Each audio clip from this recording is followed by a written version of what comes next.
着棗紅色窄身裙嘅儲妃西拉斯美，尋晚7點半喺銅鑼灣世貿廣場出現。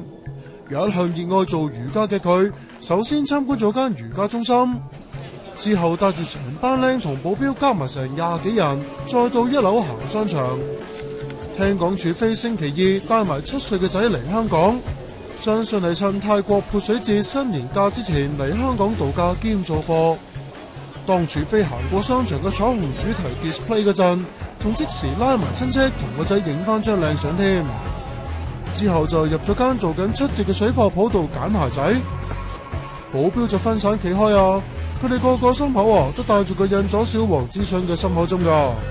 呢一刻亦都發現咗我哋咯，即時就變得好緊張，要求職員開咗10幾把遮擋住啊！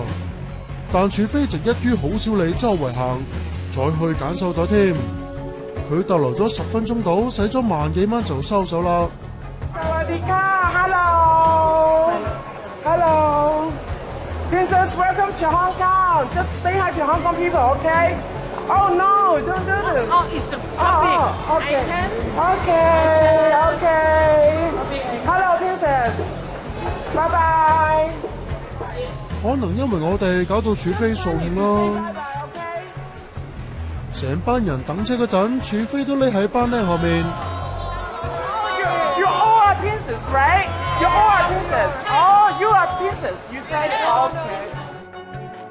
呢個儲妃已經係泰國王儲哇集拉隆功嘅第3個老婆。佢哋喺01年結婚，05年生咗王子之後就被冊封為王妃啦。